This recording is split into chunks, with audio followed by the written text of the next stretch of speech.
नमस्कार, यो news 24 television news 8 मा स्वागत छ।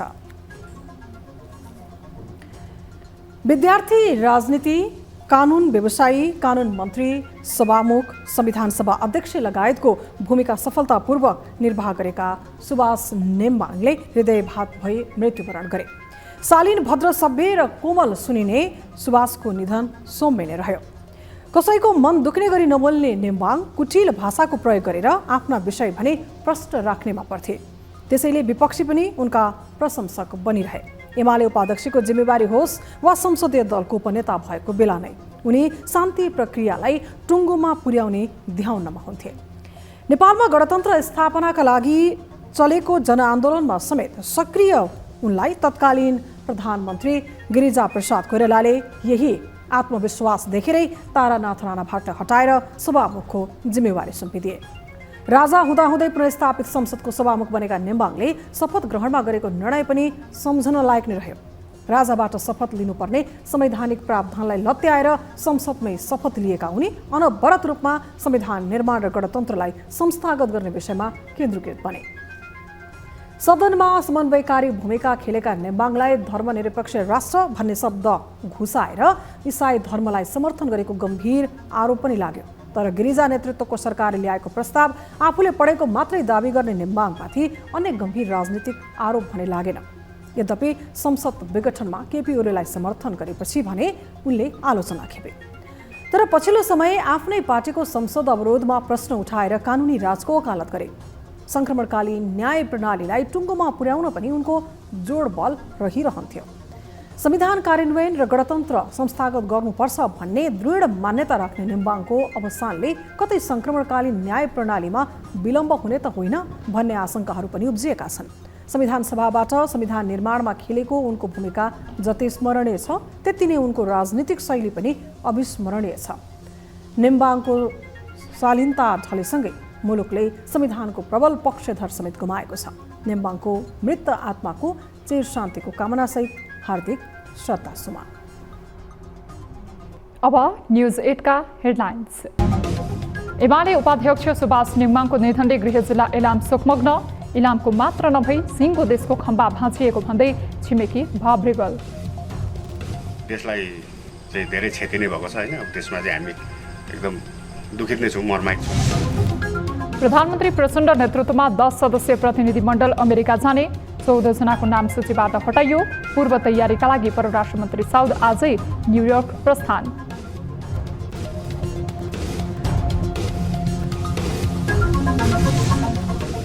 र डाँडा अटोसो आजबाट काठमाडौँको भ्रिकुटी मण्डपमा सुरु। अर्थमन्त्री महतद्वारा निजी क्षेत्रको प्रशंसा। निजी क्षेत्रलाई बेवास्ता गरिँदा अर्थतन्त्रमा मन्दी आएको व्यवसायीको गुनासो। अब हामीले एउटा सकारात्मक अर्थतन्त्र सकारात्मक बाटोमा जान्छ।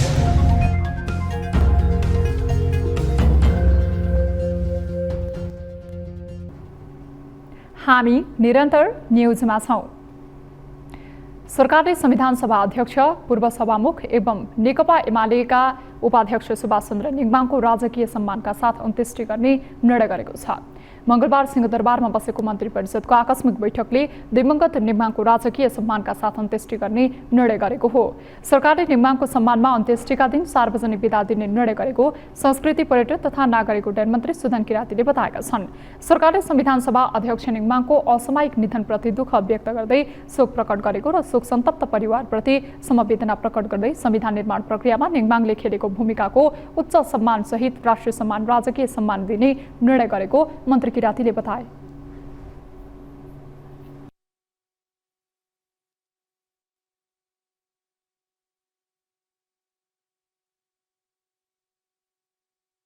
असामयिक निधनप्रति बैठकले दुःख व्यक्त गर्यो, शोक प्रकट गरौँ र शोक सन्तप्त परिवारप्रति समवेदना प्रकट गर्दै संविधान निर्माणको प्रक्रियामा उहाँले खेल्नुभएको उच्च भूमिकाको सम्मान गर्दै राष्ट्रिय सम्मान दिने राजकीय सम्मान दिने तपाईँको चाहिँ निर्णय भयो र उहाँको जुन दिन तपाईँको चाहिँ अन्त्येष्टि गर्ने हो त्यही दिन सरकारी बिदा गर्ने भन्ने भएको छ।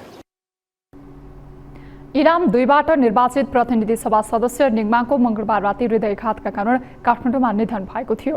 नेङमाङ गत सालको प्रतिनिधि सभा सदस्यको निर्वाचनमा इलाम क्षेत्र नम्बर 2बाट विजयी भएका थिए।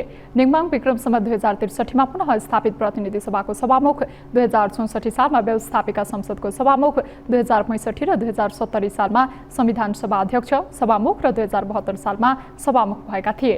विक्रम सम्वत 2048 देखि 2052 सालसम्म राष्ट्रसभा सदस्य बनेका उनी त्यस लगतै पुनः राष्ट्रसभा सदस्य भएका थिए। प्रतिनिधि सभा निर्वाचन 2065मा इलाम 2बाट निर्वाचित नेङमाङ संविधान सभा निर्वाचन 2064 र 2070मा इलाम 2बाट नै निर्वाचित भएका थिए। प्रतिनिधि सभा निर्वाचन 2074मा इलाम 2बाट निर्वाचित नेङमाङ कानुन समिति सदस्य, संसदीय दलको उपनेता र 2056 सालमा सार्वजनिक लेखा समिति सभापति समेत भएका थिए। विक्रम सम्वत 2051मा न्याय, कानुन तथा संसदीय राज्य मन्त्री हुँदै उनी सामान्य प्रशासन मन्त्री र स्थानीय विकास मन्त्री समेत भएका थिए। अकस्मात निधनको खबरले सुभाष नेङमाङको गृह जिल्ला इलाम स्तब्ध बनेको छ।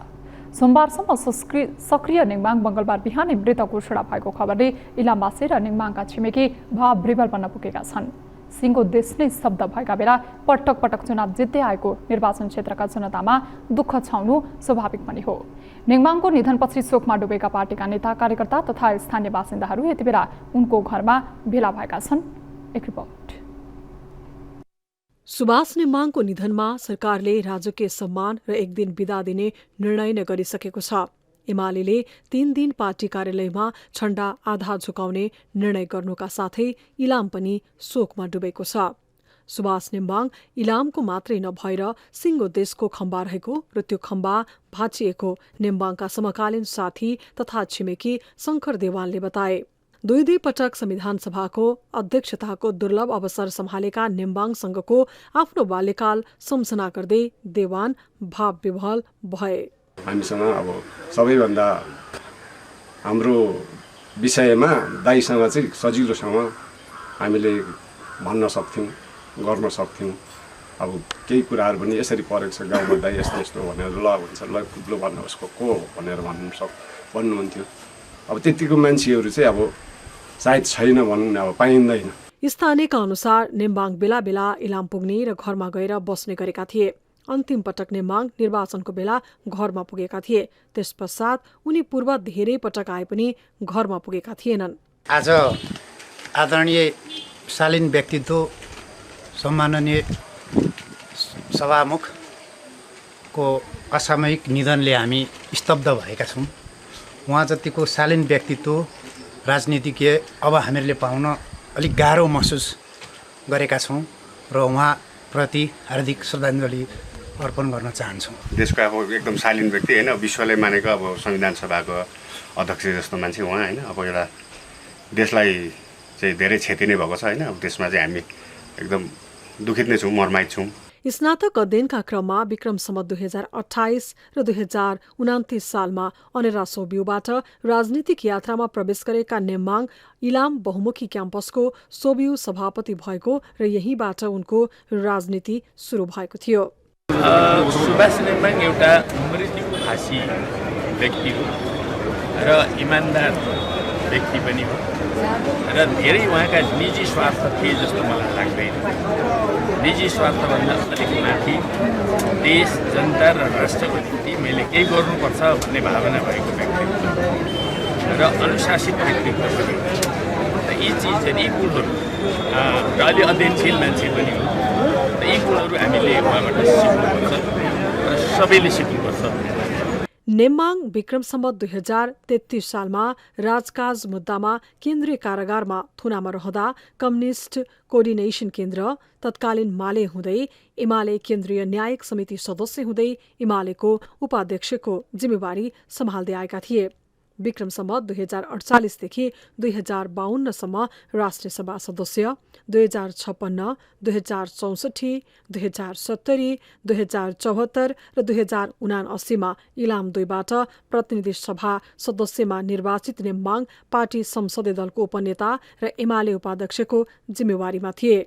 नेम्बाङ विक्रम सम्वत 2063 मा पुनर्स्थापित प्रतिनिधि सभाका सभामुख, विक्रम सम्वत 2064 मा व्यवस्थापिका संसदको सभामुख, विक्रम सम्वत 2065 एवं 2070 सालमा संविधान सभाका अध्यक्ष र सभामुख थिए। विक्रम सम्वत 2032 देखि 2063 सम्म राजनीतिक आन्दोलनको क्रममा पटक पटक गरी 7 महिना थुनामा रहेका नेम्बाङ कानून, न्याय तथा संसदीय मामिला मन्त्री, सामान्य प्रशासन मन्त्री, सार्वजनिक लेखा समितिको सभापतिको जिम्मेवारी पनि सम्हालेका थिए। त्यसै गरी विक्रम सम्वत 2035 देखि 2042 सम्म नेपाल ल क्याम्पसमा प्राध्यापन गरेका नेम्बाङ वरिष्ठ अधिवक्ता समेत हुन्। न्यूज 24 टेलिभिजनका लागि इलामबाट टिभी जर्नलिस्ट युवराज आचार्यको रिपोर्ट। हामी निरन्तर न्यूजमा छौं। संविधान सभा अध्यक्ष, पूर्व सभामुख, एमाले उपाध्यक्ष तथा संसदीय दलका उपनेता सुभाष नेम्बाङको हृदयघातका कारण निधन भयो। उच्च रक्तचाप र मधुमेहको औषधि सेवन गरिरहेका नेम्बाङ मुटु सम्बन्धी कुनै समस्या नभए पनि हृदयघातका कारण अस्ताएका छन्। नेम्बाङलाई श्रद्धाञ्जली दिन अस्पतालदेखि च्यासल पुगेका नेताहरू कसले के भने त? संविधान निर्माण त भयो, तर धेरै कानुनहरू हामीले बनाउन बाँकी नै थियो। त्यो क्षेत्रमा पनि उहाँका धेरै योगदानहरू हुन सक्थे। ती कुराहरू पनि हामीले गुमाएका छौँ। रचनात्मक खालको सृजनात्मक खालको परिपक्व सल्लाह दिनुहुन्छ। यस अर्थमा मलाई एउटा सच्चा मित्र, एउटा देशको संवैधानिक कानुनको ज्ञाता, विधिवेत्ता र एउटा असल राजनीतिज्ञ पार्टीको लागि पनि छुट्टी भएको छ। मलाई लाग्छ अहिले संसद चलिराखेको अवस्थामा उहाँ अत्यन्तै कुशल छन्। संसदीय क्षेत्रमा चाहिँ अत्यन्तै महत्त्वपूर्ण। तर आम साथीहरू, नेताहरू भन्दा उहाँको पुस्तक के भने अत्यन्त सन्तुलनकारी भूमिका, मृदुभाषी र संयमित ढङ्गले प्रतिकूलताहरूलाई अनुकूलतामा बदल्ने कोसिस गर्ने नेताको रूपमा मैले बुझ्दछु। अझ उहाँको शालीन, सौम्य, बौद्धिक व्यक्तित्व चाहिँ विशेष ढङ्गले स्मरणीय छ। सबैलाई उत्तिकै सहयोग गर्ने, असाध्यै धेरै दुःख लागेको छ, धेरै दुःखी छु म यो बेलामा। उहाँ जतिसुकै पक्ष विपक्षमा तर्क गर्दाखेरि एउटा बौद्धिकता र संयमताले दिनुहुन्छ कि विपक्षीलाई पनि यस्तो आघात नपुग्ने गरी उहाँले चाहिँ आफ्नो प्रस्तुति गर्नुहुन्छ। एउटा शालीन व्यक्तित्व, एउटा समन्वयकारी व्यक्तित्व र एउटा प्रखर भनौँ न संविधान, संसदीय परम्परा बुझेको र सबैले अनुकरण गर्नुपर्ने एउटा व्यक्तित्व हुनु। न्याय क्षेत्र, कानुन क्षेत्रको ज्ञाता र उहाँ बेगर संविधान बन्न सक्दैन थियो भन्ने कुरा व्यवहारबाट स्थापित गरेको व्यक्तित्व, अत्यन्तै सङ्कटको बेलाको मुलुकको एउटा बहुमुखी प्रतिभा र त्यो अद्वितीय क्षमताको एउटा उच्च कोटिको व्यक्तित्व। अथवा सुभाष नेम्बाङले नेपालमा समन्वयकारी राजनीतिज्ञको पहिचान बनाइसक्नु भएको छ।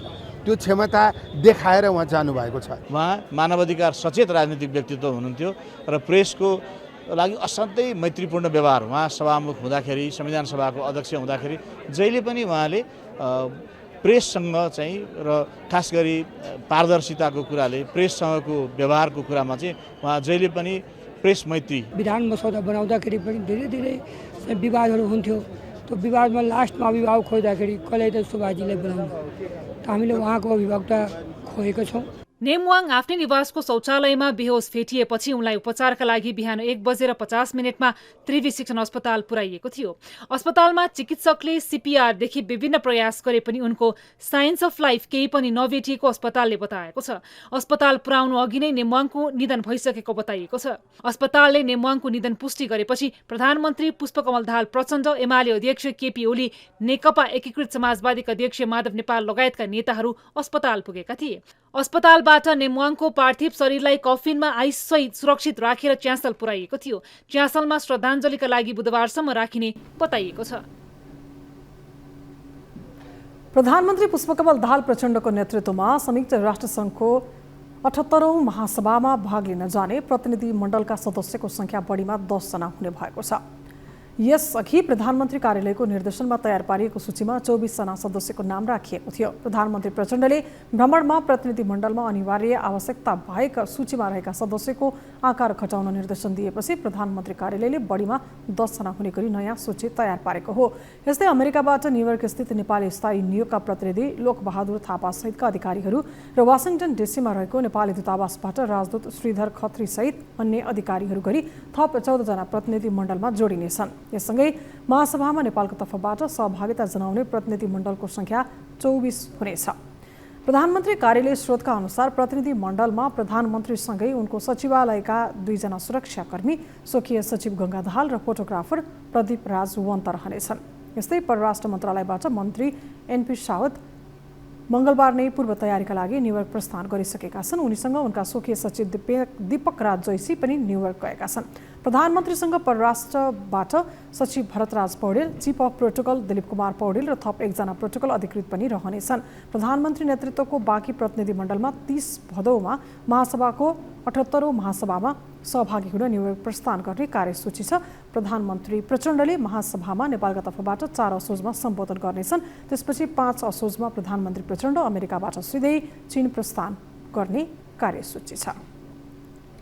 लुम्बिनी प्रदेश सरकारले प्रदेशको चालु अधिवेशन अन्त्य गरेको छ। मंगलबार बसेको लुम्बिनी प्रदेशको मन्त्री परिषदको बैठकले मंगलबार राति 12 बजेदेखि अन्त्य हुने गरी प्रदेश प्रमुख समक्ष सिफारिस गर्ने निर्णय गरेको हो। साथै बैठकले लोकसेवा कार्यालयका लागि भवन उपलब्ध गराउने, बाढी प्रभावित क्षेत्र बर्दियाका विभिन्न स्थानमा राहत उपलब्ध गराउने, गाडी दुर्घटनामा परेका र बाघको आक्रमणमा मृत्यु भएकाहरूलाई राहत उपलब्ध गराउने निर्णय गरेको छ। साथै बैठकले प्रदेश सरकारका संगठन संरचना र अस्थायी दरबन्दी स्वीकृत गरेको प्रदेश र सरकारका प्रवक्ता तथा प्रदेश सरकारका गृहमन्त्री सन्तोष कुमार पाण्डेले जानकारी दिए।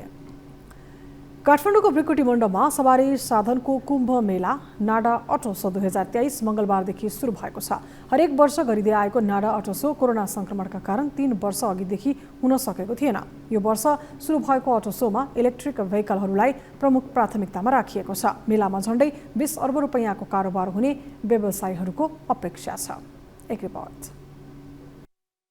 नाडाको 15औं संस्करणको अटो सो सुरु भएसँगै अर्थतन्त्र चलायमान हुने धेरैको अपेक्षा रहेको छ। NADA automobiles association of Nepal auto सोले आयोजना गरेको यो मेला कोभिड-19 पछिको ठूलो आर्थिक गतिविधिका रूपमा लिइएको छ। हरेक नागरिकको क्षमता, सृजना, सम्भावना र उद्यमशीलताको पूर्ण उपभोगको भरपूर प्रयोग गर्ने मेलाको रूपमा यसलाई हेरिने गरिएको छ। उक्त मेला उद्घाटन कार्यक्रममा बोल्दै अर्थमन्त्री डाक्टर प्रकाश शरण महतले निजी क्षेत्र आर्थिक रूपान्तरणको वाहक भएको बताएका छन्। उनले शिक्षा, स्वास्थ्य र सामाजिक न्याय बाहेक अन्य गतिविधिमा आर्थिक उपार्जन गर्न निजी क्षेत्रको अहम भूमिका हुने उल्लेख गरे।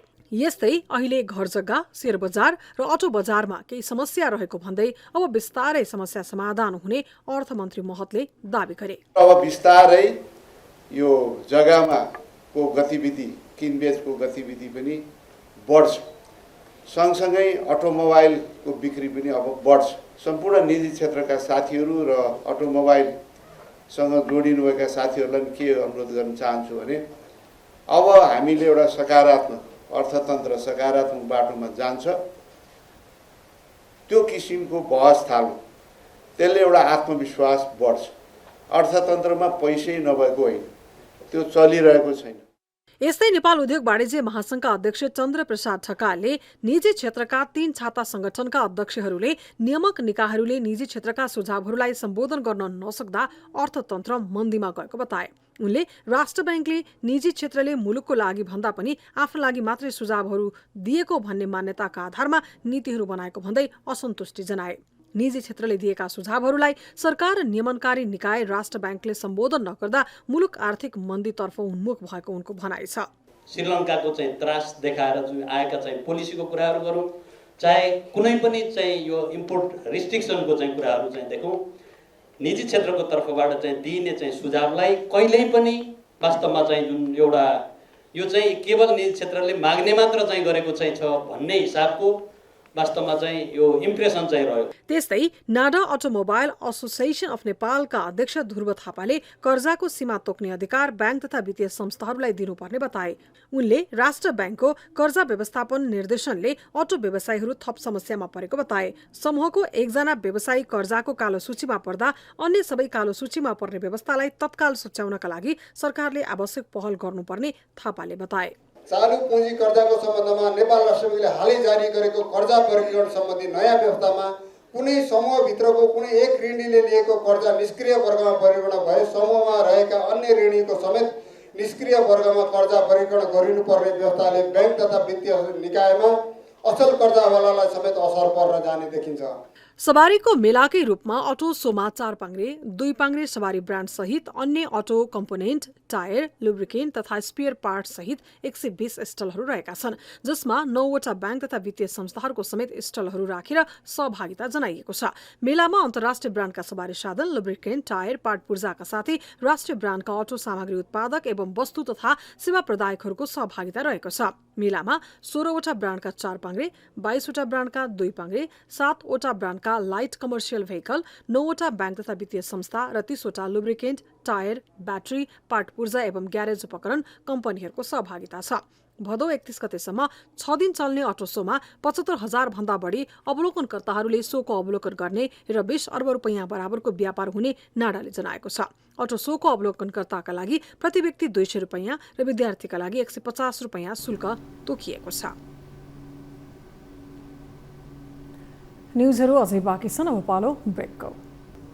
हामी निरन्तर न्युजमा छौँ। अब वेदर अपडेट।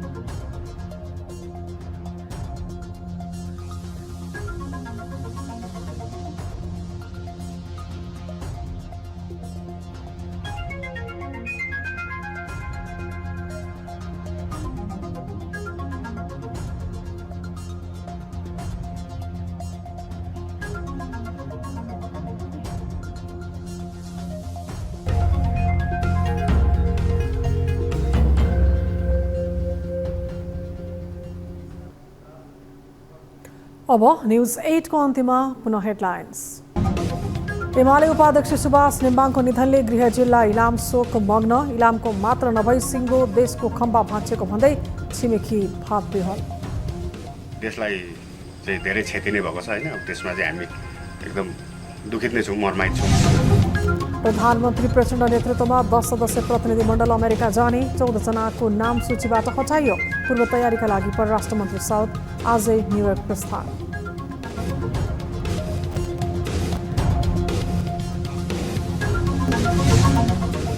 र नाडा अटो सो आजबाट काठमाडौँको भ्रिकुटी मण्डपमा सुरु। अर्थमन्त्री महतद्वारा निजी क्षेत्रको प्रशंसा, निजी क्षेत्रलाई बेवास्ता गरिँदा अर्थतन्त्रमा मन्दी आएको व्यवसायको गुनासो।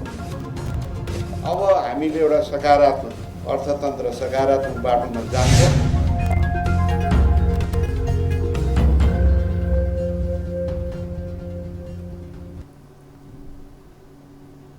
न्युज 8 अहिलेलाई यति नै। जाँदा जाँदै ताली र गालीका लागि हामीले सोधेको प्रश्नको अन्तिम नतिजा, यसपछि प्रसारण हुने कार्यक्रम सीधा कुरा जनतासँगमा हेर्न नभुल्नुहोला।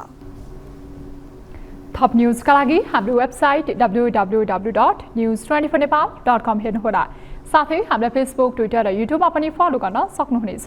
यस्तै मोबाइल, इमेल र भाइबरबाट न्युज 24 को हेल्प डेस्कमा केही समस्या र गुनासा छन् भने सम्पर्क गर्न सक्नुहुनेछ।